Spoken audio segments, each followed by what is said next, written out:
talking about. And it's a pretty weird thing if you think about it. All it is a series of images strung together to make the illusion of movement.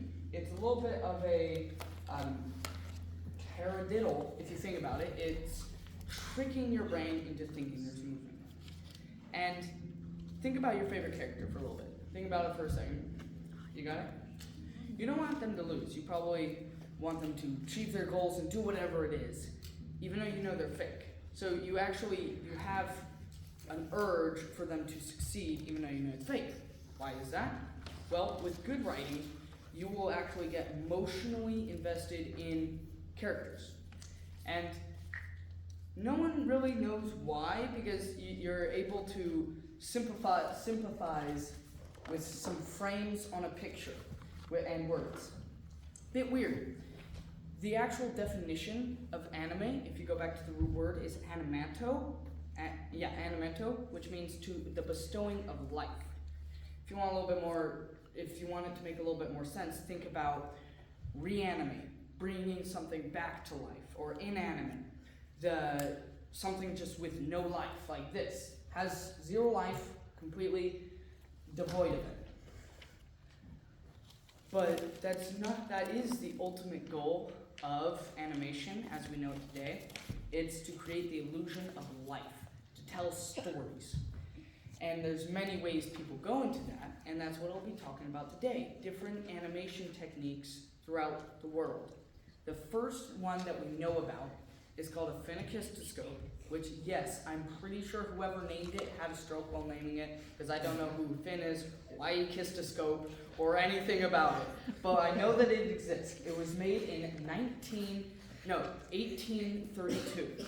And that's this thing, a circle that spins with a bunch of different pictures on it. Each one of these is a frame. You can have any even number. You probably want at least 6. It can go up to like 12 easily. And this one is 8. And these notches are so that it blocks out the view as when it's spinning. It blocks out the transition point. That way, all you see is each individual frame cutting itself off. That way, it looks like it's movement. And the way you have to do it is you put your eye through here, you spin it in front of a mirror. Now this was made like about 200 years ago. And you have to be able to spin it somehow, and all you need to make it is a pair of scissors, some cardboard, a pencil, some way to spin it, and then a mirror, and you got a really cool animation device. But it does have limits. Number one, it's short. If you spin this like 2 times a second, you have half a second animation. It's hard to tell any story, convey a plot point or anything. It's very limited. It also is hard to get it a consistent frame rate because it speeds up and then slows down. But later, only like 32 years later, a giant was born. This inanimate object, someone decided they would draw each frame on it. That's a flip book. It's one of the most popular forms of animation today in households, and it's also really old and super simple. It fixes most of the problems that this has pretty drastically. First of all, there's more than like 12 frames on here. You can easily get it up to like 300 and have no problem. And it's linear. It doesn't have to loop like the phenakistoscope. That way you have a story that can move on and go further and convey emotion, tension, and all the good exciting things that we know animation for today. But it also has limits, sadly. Those limits are the fact that even though it is a whole lot longer, you can very rarely make longer than maybe a minute-long animation, because I don't know about you, but trying to hold a giant stack of paper and flip through it at a consistent speed is very difficult.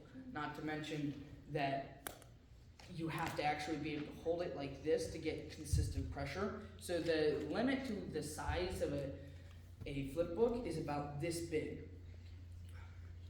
So yeah, and I hope you're all still with me because we haven't even gotten to computers.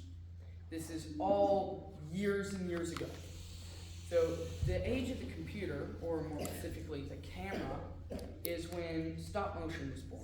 Stop motion is a giant in animation. It's like what the phenakistoscope is to it's what the flip book was to the phenakistoscope.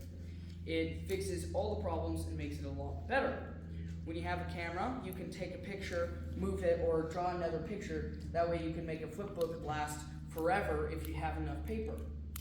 Or just do Lego stop motion, animate any non-living thing. So again, you're bringing life to inanimate objects by giving them movement.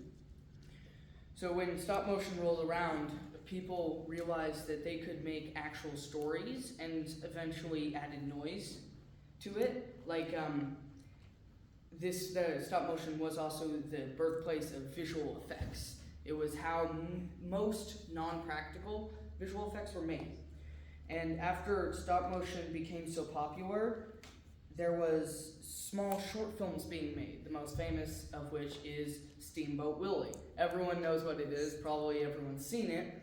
And slowly it kept getting better and better that he made the full-length movie Snow White. And that was like completely groundbreaking at the time. And that launched people into a huge animation boom. But in 1990, there was a shift. In 1990, the movie Rescuers Down Under was released. It was a nice animated film, but the strange thing, they never used paper for the film. There was never one of these. How they made it before was they had a clear piece of paper, and they would draw their background, draw their characters, put it on top, and you would have both. And that would be layered. And there was only so many you could do.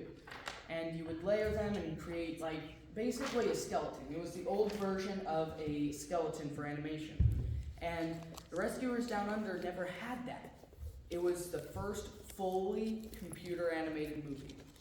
It was huge because it was so much easier to do, not at that time, but it was easier because you could have as many layers as you want. You could make it as long as you want because you didn't have to store any of the stuff. It didn't cost as much as the paint and laborers. You could do it faster, and that was only in 1990. That was not that long ago.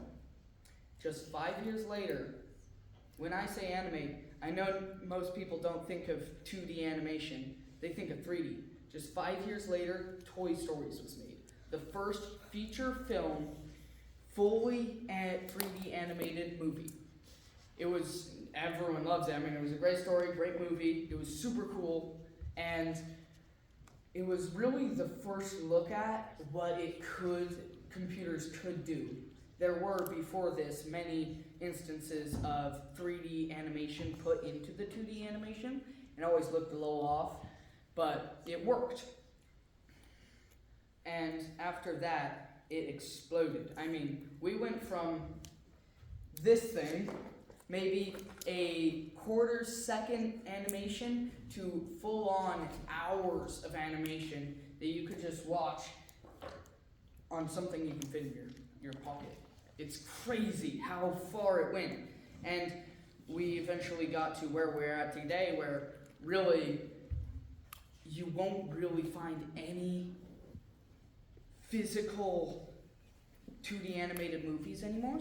You will maybe find the occasional full stop motion film, but almost everything is done completely on computers. Now some live action movies, you can find scenes like extended periods of time. So there's full CGI, which is just computer animation, but looks real.